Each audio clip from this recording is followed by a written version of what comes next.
Welcome to Plant-Based on Fire, the podcast that ignites your passion for plant-based businesses. Real Men Eat Plants is proud to host this show, where we shine a spotlight on the latest and greatest plant-based companies making waves in the industry.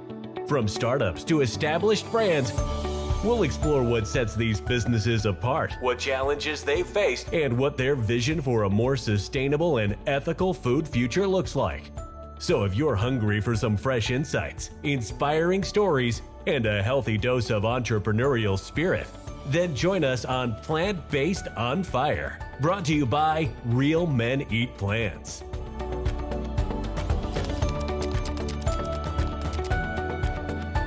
Hello, everybody, and welcome to Plant-Based on Fire, where we talk about the plant-based businesses and their inspiring stories to thrive in our industry.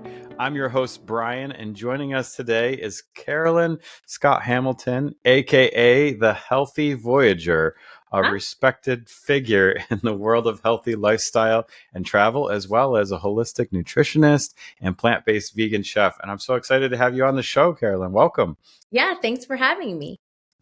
It is so great to have you here. I have checked out your website and seen a few other things you're doing all over the place, so I'm excited to speak with you. But let's start back at the beginning for some of the people that may not know who you are and stuff. How has your personal journey brought you into veganism and business and that kind of stuff? Yeah, so I actually went vegan back in 1998. So going on this year will be 26 years. Congrats. I know, it's like grandma vegan. It was when people complain now that it's hard, I'm like, oh no. Yes. Not hard. It was hard for me. I'm 13 or 14 years in, and I know it was hard when I started. So yeah. It's gotten so easy, but yeah, so I went vegan just for my own personal choice, for health reasons. It just seemed like a healthier choice for me. And because it was so early in the space, I didn't know any other vegans. In fact, I don't think I even called myself vegan. I think I had to just list everything I wasn't eating when I go out to eat or tell somebody. So I was definitely the odd man out. But because of that, I was like, you know what? I want to know how to do this properly and healthfully. So I ended up going to school for holistic nutrition and naturopathic medicine. And I went to culinary school as well, because even though I was a good cook, I was kind of at a loss because there weren't many options or places offering information. There weren't this many recipes online, so I really just kind of wanted to learn from my own personal self. I had no interest in going to work at a restaurant or open up a private practice. But I ended up falling into PR after all of that. And because I was traveling so much, I started kind of listing things that I would do or places that I would go and give people tips, because it wasn't just for vegans. It was also vegetarians or gluten-free or diabetics, anyone who had an issue traveling because of their diet. And in 2005, I thought, you know what? There are no travel shows that showcase, even just for the regular average viewer, where to go dine. Because at the time it was either, eating bugs in the Amazon or, eating 30-pound burger competition, shows. And I was like, there's no middle ground. And there's even less information for people with dietary restrictions. So I started pitching the show around, and it was way too early in the space. I had huge networks say, wow, that's great, but we don't do healthy. And I'm like, well, that's the point. I was like, you know what? I have a production background and I'm a publicist, so I know how to build a brand. I'm going to do it myself. Someday you're going to come knocking at my door. So in 2006, I launched the show on my own, the travel show. There was no other social media. YouTube was in its infancy. And I really just thought, I'd shoot a few episodes while I had to travel, visiting family or whatever, just to kind of get some under my belt. And then I launched the blog to go with it, because I couldn't obviously shoot a ton of travel shows on my own budget. So I wanted to kind of keep the brand growing. So on the blog, I would add recipes and healthy lifestyle tips to kind of fill in the blanks when I couldn't travel. And it's just snowballed from there. It's a full healthy and green lifestyle brand. The show is got 120 episodes now, the travel show. It's now running on a mainstream travel channel called Go Traveler. That's So all the awesome. with like Rick Steves and Anthony Bourdain and all sorts of other famous travel people. I'm the only vegan show, travel show on the mainstream network, so that's pretty cool. Yeah, so since then it's just kind of grown its own, become its own monster that I need to keep feeding. That's right. That's awesome. Well, that's so great on all those successes. We just had a vegan travel agent on the show a couple weeks Nice. back. So, yeah, there's more and more of these vegan places popping up worldwide, and like you're helping, twist everybody's eyes towards how important it is to cater to these unique specialty diets that I hope become more mainstream as we go. Yeah. So you've had like many different transitions, and I think that's what a lot of people are kind of afraid of in their careers. Like, no, I went to school for this, I need to do this kind of a thing. Like you transitioned from holistic nutritionist to chef to media personality, and now you're just like the consultant. Like any advice or stories for those career transitions and stuff? Yeah, I think you have to do what you love. I find that now with the internet, there's a lot of people thinking they have to do something because that's popular, or they have to emulate this person because they're popular and it needs to be the same style. All in all, you need to do what's right for you and what makes Hmm. you happy. And you kind of have to have your own voice and your own twist on things. And if you're looking to do something, people who do have their own personality, their own voice, that's what people gravitate towards, not Hmm. necessarily the content. So, even though now the internet feels oversaturated with, now there's like a million vegan chefs or a million vegan cookbooks or recipes or YouTube, all that. Yeah. It's just the Wild West. So it's really hard to sift through the noise. Yeah. And it kind of feels like everything's been done already. There's always some way to find your niche or your Yeah. voice. And if you find that it's not working, then you need to kind of look within and see where you can pivot, because it's not necessarily all lost, right? Hmm. And I think after the pandemic, a lot of people have learned to pivot, or that they've had to, or they realize, Yeah. oh God, I hate my job, or Hmm. whatever it is, and Yeah. they want something else. So don't be afraid to start a new path, or to do something you really love, Yeah. and just keep at it. I love it. Yeah, that is great. I mean, you've had to have faced some of the challenges along the way here. I'm just curious how the Healthy Voyager brand has grown over the years, and some of the challenges you faced while you were establishing the brand and how you overcame them. So talk to us about a couple of those things. Yeah. Since I started the brand and the show before social media even existed, it Hmm. was definitely much more difficult to get the word out. So I was able to get and gain an organic following from the blog and the email list. Um, but as social media started to roll out, I was always an early adopter, and I kind of put myself in on every platform.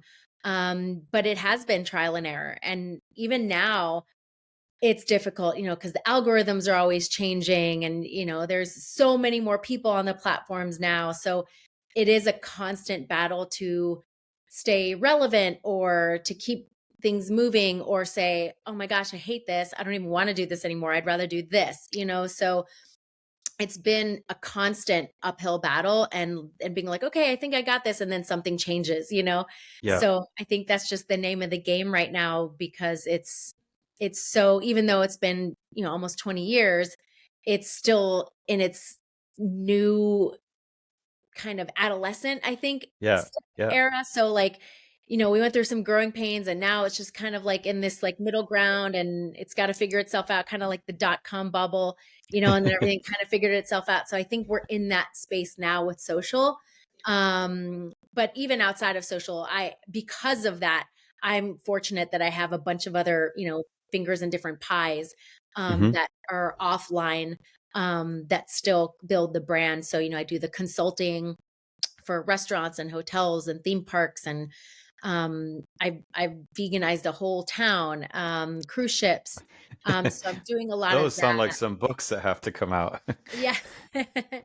Yeah. So it's been fun that I can still use all the skills that I had or the knowledge that I had to work offline while, that's still kind of cooking over here. But yeah. Yeah.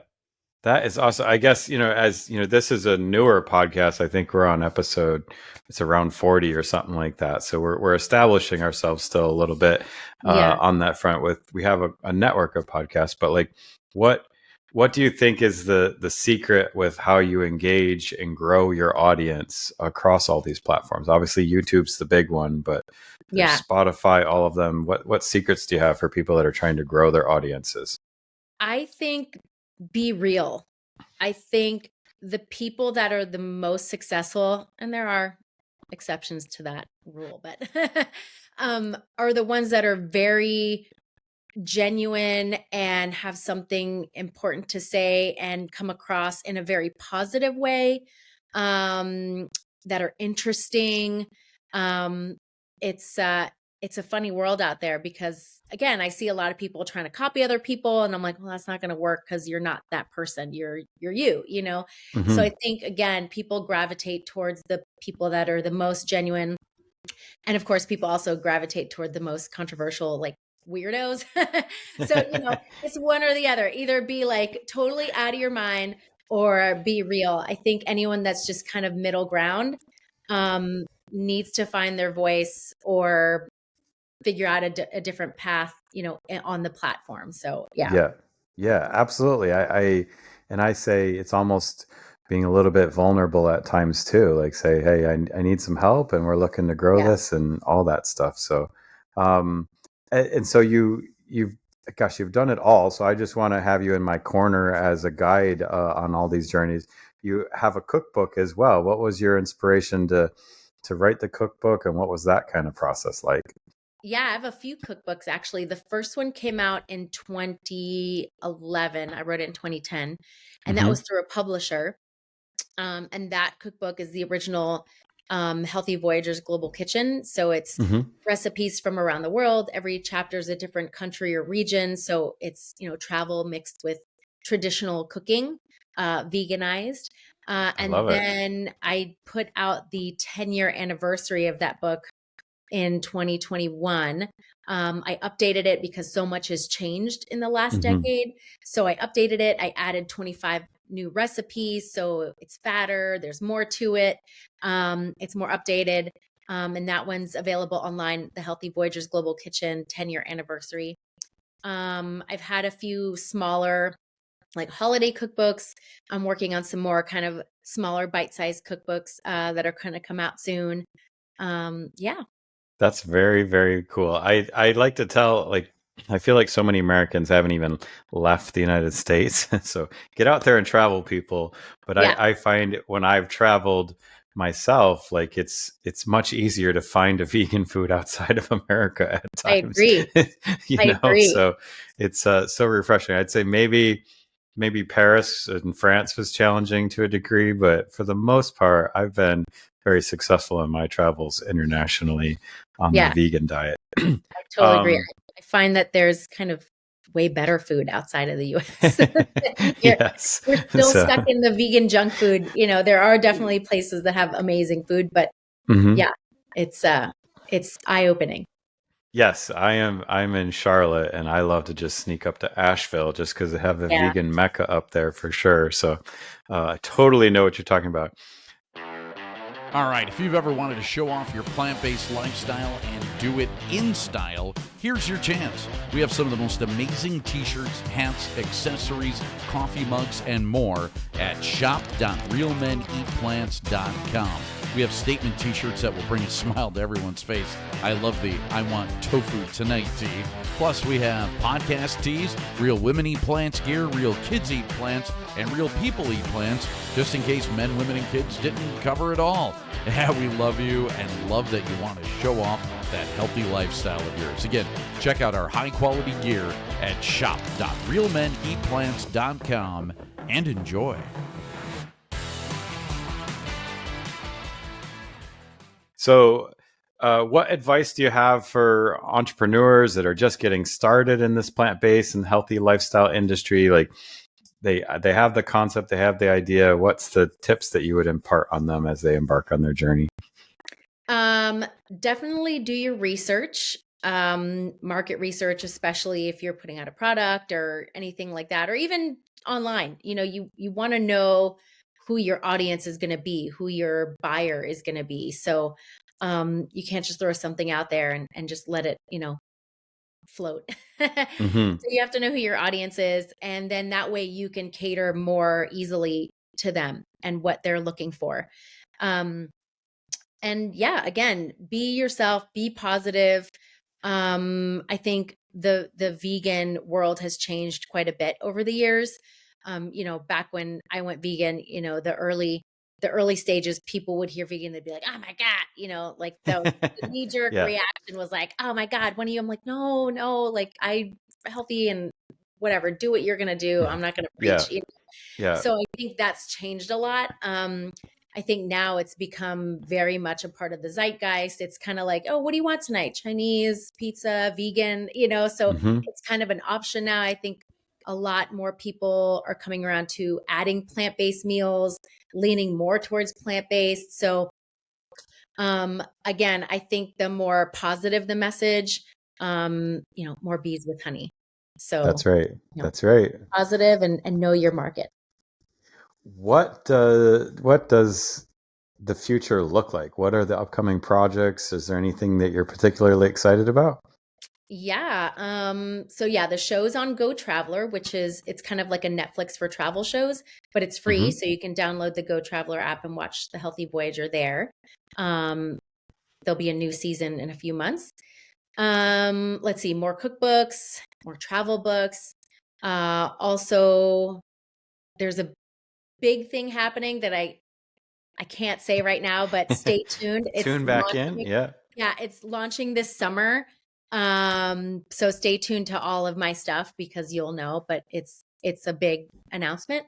Also partnering with this really fantastic retreat property in Mexico, and I'll be doing all the nutrition and culinary for that retreat property. So anyone looking to do retreats, I'll be handling all the food and nutrition stuff, and Very still cool. continuing to work with other companies and consulting, doing recipe consulting for restaurants and hotels and cruise ships and all that stuff. So yeah, just chugging along. You've got your hands full, that's for sure. Yeah. How do you think, how do you think influencers like yourself, like you've done a little bit of everything, and we need to change that public perception, continue to change it. Like I do agree with you. It's evolved and changed. Like it's much more acceptable to have the vegan option on the menu, but still, like we had a couple of videos go a little bit more viral this week, but the amount of, I don't know, climate change deniers and,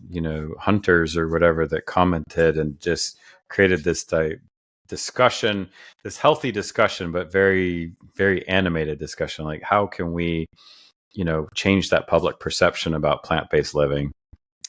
Yeah, it's a funny world because everyone feels very protective of their view and their opinion, but I believe in healthy debate and healthy discussion and not being closed-minded, allowing people to, say their piece, because everyone has a grain of truth or a grain of knowledge that we may not think about from our perspective. So I think it's really important. And I do think it's important to do it in the most positive way, because then that way there's not, again, the knee jerk reaction of like, you're a vegan and you're this and that. And it's like, we're not all the same, just like every meat eater is not all the same, or, whatever it may be.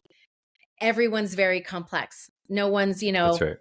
cookie cutter, so blanket statements and blanket opinions about any group of people, I think is incorrect. So I think it's important to have healthy debates and be positive and just allow people to believe what they're going to believe, because a lot of the times most people are going to just dig their heels in and still believe what they believe. So it's like, you can only change the minds of people who want to change their minds. And again, it almost never happens from a negative, way or negative manner.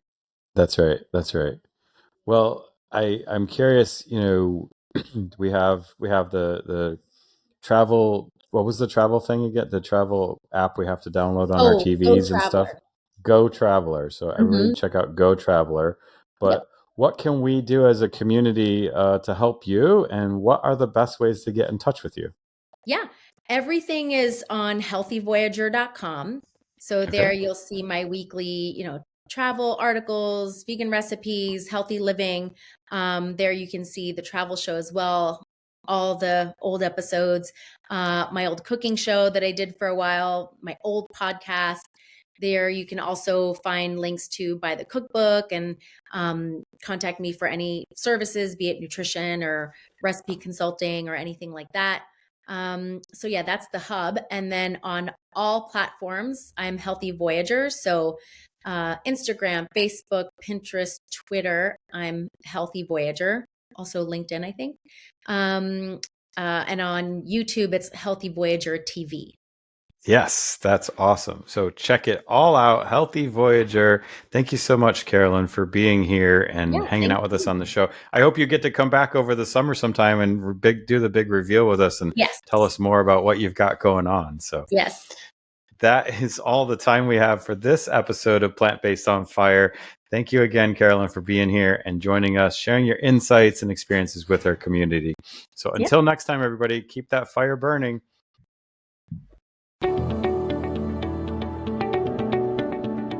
And that's a wrap for this episode of Plant Based on Fire.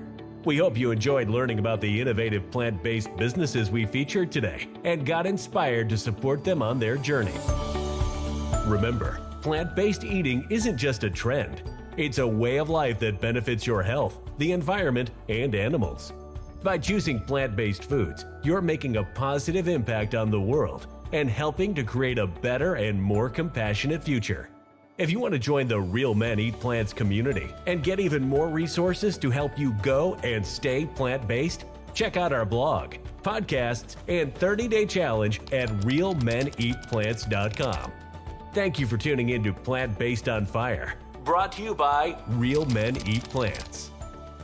Head over to Apple Podcast and give us a review, and let us know what you think of this episode. Don't forget to tag us at Plant Based on Fire when you share this episode in your preferred social media. Wish to be a guest? We need to know about your plant-based business. Email us at pbof@realmeneatplants.com. We love hearing from our listeners. Thank you to our guests and to you, our listeners, for your support, and see you next time.